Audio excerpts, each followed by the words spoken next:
Restaurant స్టైల్లో chicken biryani తయారీ విధానం. ముందుగా నేను ఒక 1.5 kg చికెన్ తీసుకున్నాను. దాన్ని బాగా నీళ్ళతో కడిగి 1.5 స్పూన్ పసుపు వేసి,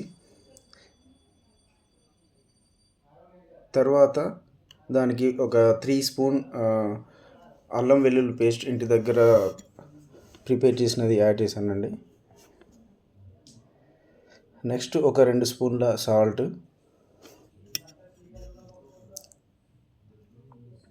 తర్వాత ఒక 2 టేబుల్ స్పూన్ కారము. సో స్పైసీగా కావాలనుకున్న వాళ్ళు కొద్దిగా ఎక్కువ కూడా యాడ్ చేసుకోవచ్చు.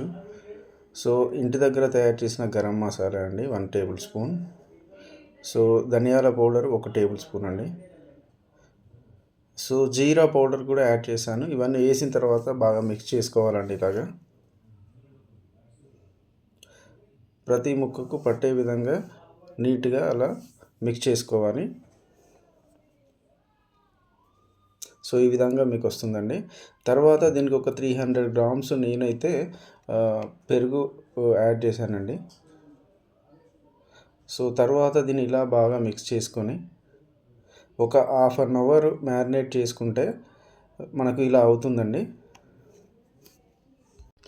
ఇప్పుడు వీడియోలో చూపిస్తున్న విధంగా బిర్యానీకి సంబంధించిన ఇంగ్రీడియంట్స్ ఇలా రెడీగా ఉంచుకోవాలండి. సో నెక్స్ట్ స్టవ్ వెలిగించి మనకు బిర్యానీకి సరిపడా బాణీని పెట్టుకోవాలండి. సో బిర్యానీకి సరిపడేంత బాణీ పెట్టుకొని అందులో ఒక 3 పావుల నూనె అయితే వేసానండి. దానిలో సో ఈ మసాలాలు యాడ్ చేశాను. ఆనియన్స్ ఇవన్నీ యాడ్ చేశాక ఒక 2-3 మినిట్స్ ఇలా స్లోగా వేయించాక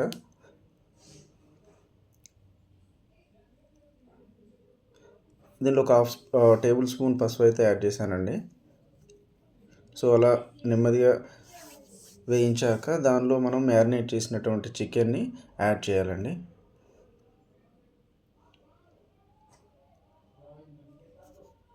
సో ఈ విధంగా యాడ్ చేసి స్లో ఫ్లేమ్లో ఇక్కడ ఏంటంటే స్లో ఫ్లేమ్లో మిక్స్ చేయాల్సి ఉంటుంది. మినిమం ఒక 5 మినిట్స్ స్లో ఫ్లేమ్లో ఉంచేసి మరిగించాలండి.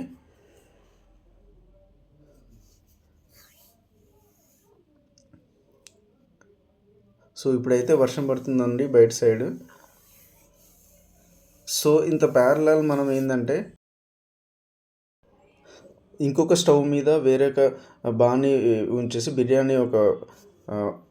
బిర్యానీ పాత్ర పెట్టానండి. దానిలో 1 టేబుల్ స్పూను నెయ్యి వేసానండి. సో దానిలో ఒక 2 పావుల నూనె వేసానండి. సో దీనికి సంబంధించిన బగారా మసాలాలన్నీ ఇక్కడ యాడ్ చేయాలండి. తర్వాత పుదీనా ఇంపార్టెంట్ అండి. బిర్యానీలో చాలా ఇంపార్టెంట్ ఏంటంటే పుదీనా. దానితోటే మనకు మంచి టేస్ట్ కానీ వస్తుంది. తర్వాత ఇందులోనే కొద్దిగా కొత్తిమీర యాడ్ చేయండి. ఇలా మగ్గాక దానిలో కొద్దిగా మనము ఇలా వేయించాలి. స్లో ఫ్లేమ్లో పెట్టేసి వేయించాలండి. సో దీనికి వాటర్ యాడ్ చేశాను. వాటర్ ఎంత అంటే యాక్చువల్గా 4 గ్లాసెస్ ఆఫ్ రైస్ తీసుకున్నానండి, బగారా రైస్. దానికి 6 గ్లాసెస్ ఆఫ్ వాటర్ యాడ్ చేశానండి. సో ఇందులోనే గల్లుప్పు వేసానండి, రుచికి తగినంత మీరు టేస్ట్ చేసుకొని వేసుకోవచ్చు.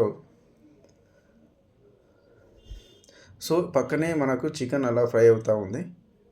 సో ఇలా చికెన్ మనం ఫ్రై చేసుకోవడం వల్ల ఏంటంటే చికెన్ చాలా టేస్టీగా, చాలా మెత్తగా మంచిగా ఉడికిపోతుంది. చాలా టేస్టీగా ఉంటుంది. పిల్లలు కూడా చాలా ఇష్టంగా తింటారండి. సో ఇంకొక పొయ్యి మీద మనకు బగారా నీళ్ళు వేడి అవుతూ ఉంటాయి. ఇలా వచ్చిన తర్వాత దానికి మనము ముందుగా నానబెట్టుకున్న రైస్ యాడ్ చేయాలండి. ఇలా రైస్ యాడ్ చేసిన తర్వాత మనము దాన్ని ఒక మీడియం ఫ్లేమ్లో ఉడికించాలి. సో అది ఒక 10 మినిట్స్లో మనకు సెమీ బాయిల్ 80% అంతా ఉడికిపోతుంది. సో మధ్య మధ్యలో మనం చికెన్ కూడా కలుపుతూ ఉండాలి.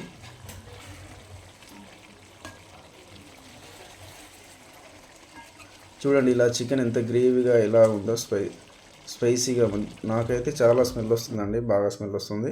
సో ఇక్కడ మనకు పక్క స్టవ్ మీద ఉన్న రైస్ ఆల్మోస్ట్ 80% బాయిల్ అయిపోయింది. దాన్ని ఒక పక్కన మనం ఒక బౌల్లోకి ట్రాన్స్ఫర్ చేయాలి. చూడండి ఈ విధంగా ట్రాన్స్ఫర్ చేయాలి. సో దమ్ బిర్యానీ అంటే మనం ఫస్ట్ ఏంటంటే అండి చికెన్ కూడా అందులోనే వేయాల్సి ఉంటుంది. సో ఎందుకంటే నేను చికెన్ కింద మొత్తం టోటల్ చికెన్ కింద స్ప్రెడ్ చేశాను. సో అది మనకి ఇంకా చాలా బాగా ఉడకడానికి చాలా టేస్ట్గా ఉండడానికి దోహదపడుతుంది. సో దాని మీద ఏదైతే మనం 80% బాయిల్ అయిన రైస్ ఉందో సో దాన్ని పైన యాడ్ వేసానండి. సో మధ్యలో మనకి నెయ్యి కూడా యాడ్ చేసుకుంటే చాలా టేస్టీగా ఉంటుందండి.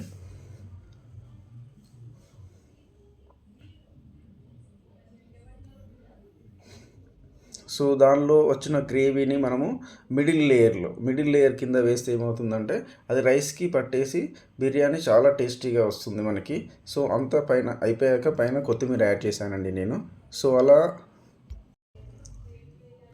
అలా ఒక 10 మినిట్స్ అండి. 10 మినిట్స్ లో ఫ్లేమ్లో మనకు పైన గాలి బయటికి వెళ్ళకుండా పైన ఒక బండ లాంటిది పెట్టేసి మనము స్లో ఫ్లేమ్లో ఒక 15 మినిట్స్ స్టవ్ మీద ఉంచాలండి. తర్వాత మనకు ఇలా చికెన్ బిర్యానీ రెడీ అండి.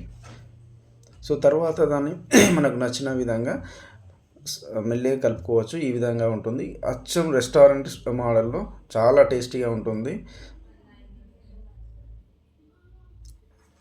చూడండి ఇది. థ్యాంక్స్ ఫర్ వాచింగ్ అండి. సో మా అబ్బాయి అయితే చాలా ఇష్టంగా తింటున్నానండి. So please subscribe my channel అండి. Thank you. Thanks for watching. Bye bye.